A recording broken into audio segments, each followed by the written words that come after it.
ప్రజలకు మనము మెరుగైన సేవలను అందించలేము, మన మధ్య నమ్మకం విశ్వాసం కోల్పోయినప్పుడు పరిపాలన సక్రమంగా అందించలేము.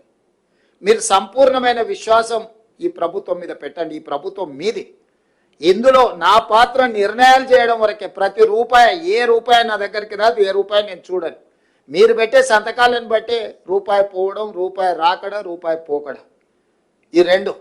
దీంట్లో నేను నా వైపు నుంచి మీకు విజ్ఞప్తి చేసేది ఏంటంటే, కొత్తగా పన్నులు ఏం పెంచుతలేం మనం, కానీ వసూలు చేయాల్సిన పన్నులు చాలా అవకతవకలు జరుగుతున్నాయి. జిఎస్టీలో కానీ, ఎక్సైజ్లో కానీ, లేకపోతే శాండ్లో కానీ, ల్యాండ్లో కానీ, ఇట్లాంటివి అన్ని అవకతవకలు జరుగుతున్నాయి. వాటిని మనం ఒడిసి పట్టుకుంటే చాలు, మన అవసరాలకు సరిపోయేటంత నిధులు ఉన్నాయి. ఇవాళ జిఎస్టీ, ఇన్పుట్ సబ్సిడీలు కానీ ఇట్లాంటివి చాలా ఫ్రాడ్ ఉంది. చాలామంది కట్టడం లేదంటే మనం కొన్ని దగ్గరలో మన అధికారులు, మన వ్యవస్థ, మన ప్రభుత్వము వాళ్ళ దగ్గరికి వెళ్ళి మీరు కట్టండి అని కూడా మనం అడగడం లేదు. ఫర్ ఎగ్జాంపుల్, ఒక చిన్న ఎగ్జాంపుల్ చెప్తా. రియల్ ఎస్టేట్లో ఒక ల్యాండ్ లార్డ్ ఉండి ఒక బిల్డర్కు డెవలప్మెంట్కి ఇస్తే ఒక 50 అపార్ట్మెంట్స్ కట్టింది అనుకోండి, 30 అపార్ట్మెంట్ బిల్డర్కి పోయి 20 అపార్ట్మెంట్ భూమి యజమానికి వస్తే ఆ 30 అపార్ట్మెంట్స్ బిల్డర్ అమ్ముకోవాలి కాబట్టి అసెస్మెంట్ చేసుకుంటుండు. ఈ 20 అపార్ట్మెంట్స్ భూమి యజమానికి వస్తే ఇతను అసెస్మెంటే చేపిస్తలేడు, ఎందుకంటే అతను అమ్ముకోవడం లేదు, రెంట్కి ఇచ్చుకుంటున్నాడు, అట్లే ఉంటుండు. సో దానివల్ల ఇంటి పన్ను అసలు వసూలే లేదు. చాలా సిటీలో పెద్ద పెద్ద అపార్ట్మెంట్స్ వస్తే ల్యాండ్ లార్డ్ వర్సెస్ బిల్డర్ మధ్యలో జరిగిన దాంట్లో మన వాళ్ళు అసెస్మెంట్ వాళ్ళు కట్టమంటే కూడా మన వ్యవస్థలు ఎవరు అసెస్మెంట్ కూడా చేసుకోవట్లేదు.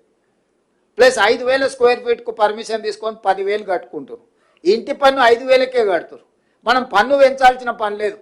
అతను ఎంత కట్టుకొని అనుభవిస్తున్నాడో గంత అసెస్మెంట్ చేసి దాని మంద మనం పన్ను వసూలు చేసుకుంటే మన ఆర్థిక పరిస్థితే మారిపోతుంది.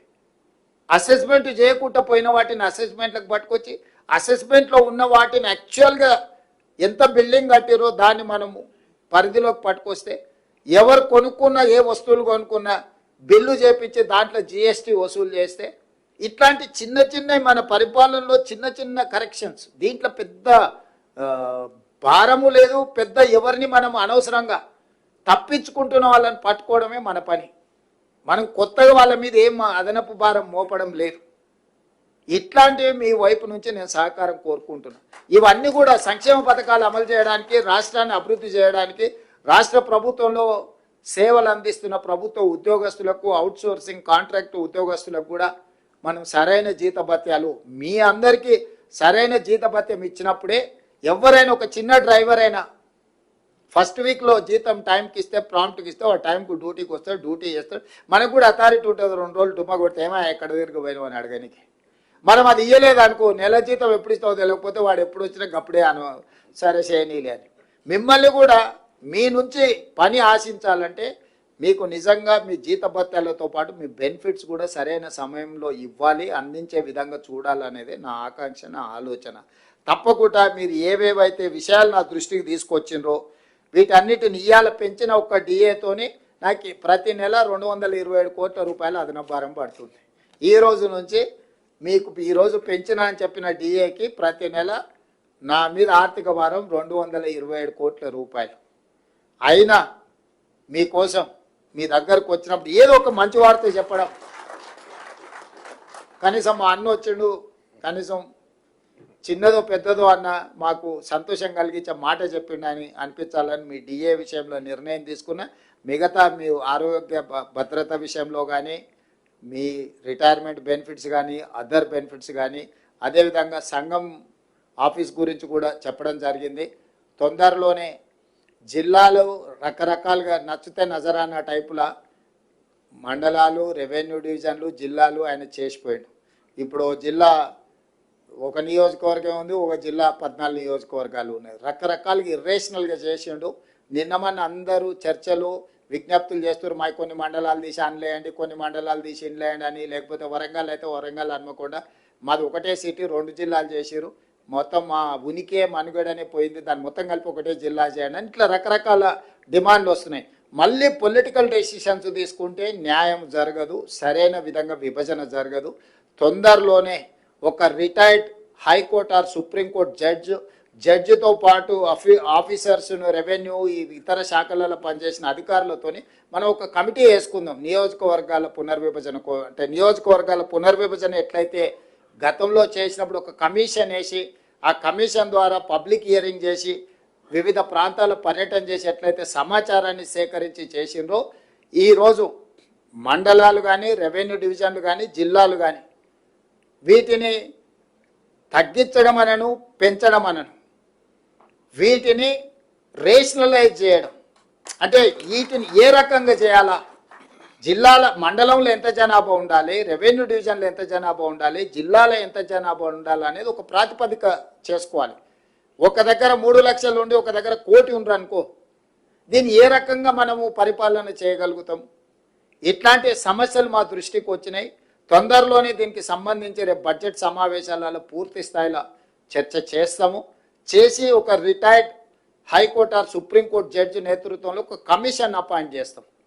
ఒక 6 నెలల్లో అన్ని ప్రాంతాలు పర్యటన చేసి ప్రజల డిమాండ్స్ తీసుకొని ఫస్ట్ మండలాలు రేషనలైజ్ కావాలి. ఇవాళ ఒక మండలం 1,50,000 జనాభా ఉంటే ఒక మండలం 4,000, 3-4 గ్రామాలు కలిసి కూడా మండలం చేసిపోయారు గతంలో.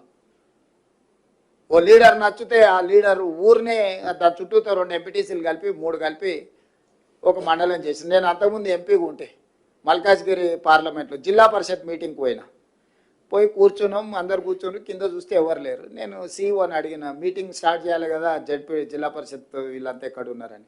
వచ్చారు కదా సార్, అందరు వచ్చారు. స్టార్ట్ అందరు ఏడు ఉన్నారా అంటే ఒక ఆయన చైర్మన్, ఇంకొక ఆయన వైస్ చైర్మన్, ఇంకొక ఆయన ప్రతిపక్ష నాయకుడు, అందరు ఇక్కడనే ఉండరు. 5 మంది కలిపి జిల్లా పరిషత్. 5లో ఒక ఆయన నేను వస్తలేనని చెప్పి మిగతా 4 వచ్చి నా పక్కల్ని ఇటు కూర్చురు. కింద ముందలు ఎవరు లేరు, ఎవరి దిక్కు చూసి మాట్లాడాలి. అది కూడా ఒక జిల్లా పరిషత్ కింద చేసారు. సో ఇట్లాంటి తప్పుల వల్ల పరిపాలన ఒక నమ్మకం లేని పరిస్థితులు వచ్చినాయి. అందుకే ఈ మధ్యలో డిమాండ్ చేసే వాళ్ళందరికీ నేను విజ్ఞప్తి చేస్తున్నా. మిత్రులు కొంతమంది అది అట్లా చేసారు, ఇది ఇట్లా చేసారు. అయ్యా, హైదరాబాద్ పేరు నేను పెట్టింది కాదు, మేడ్చల్ మల్కాజ్గిరి పేరు నేను పెట్టింది కాదు, సైబరాబాదు నేను పెట్టింది కాదు. ఈ 3 పేర్లు కాదు. ఇప్పుడు నిన్న వచ్చిన మున్సిపల్ పోలీస్ కమిషనరేట్లు వచ్చినాయి. రంగారెడ్డి జిల్లా యాస్టీజ్ అంతకుముందే ఉంది, భువనగిరి అంతకుముందే ఉంది, సంగారెడ్డి అంతకుముందే ఉంది. వాటినే పోలీస్ కమిషనరేట్లు, ఏరియాలు, సరిహద్దులు అడ్జస్ట్మెంట్ చేసినాం. క్రైము, డెవలప్మెంటు, వీటన్నిటిని ఒక దృష్టిలో పెట్టుకొని ఉతగానే సికింద్రాబాద్ మీద కక్ష కట్టి సికింద్రాబాద్ను మొత్తం మాయం చేస్తున్నాను. అసలు సికింద్రాబాద్ పేరు ఉన్నదేడా, నేను తీసిందేడా? హైదరాబాద్, సికింద్రాబాద్ జంట నగరాలు హైదరాబాద్ మున్సిపల్ కార్పొరేషన్లో, గ్రేటర్ హైదరాబాద్ మున్సిపల్ కార్పొరేషన్లో యాస్టీస్గా ఉన్నాయి. హైదరాబాద్ డిస్టిక్లోనే సికింద్రాబాద్ ప్రాంతం కూడా ఉంది. నేనేం దాన్ని ముట్టుకోలేదు కదా.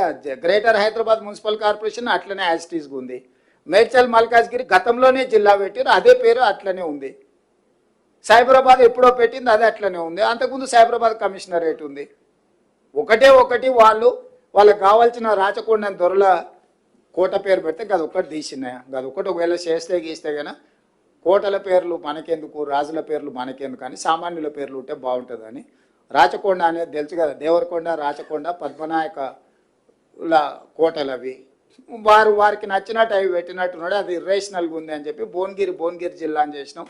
రాచకొండను రంగారెడ్డి జిల్లాను ఫ్యూచర్ సిటీ కమిషనరేట్ చేసినాం. ఎందుకంటే మనం పెద్ద నగరమే కట్టుకోబోతున్నాం. కాబట్టి దయచేసి ఎలాంటి వివాదాలకు, అధికారుల మీద ఒత్తిడి తెచ్చే కార్యక్రమాలు పాల్పడకండి.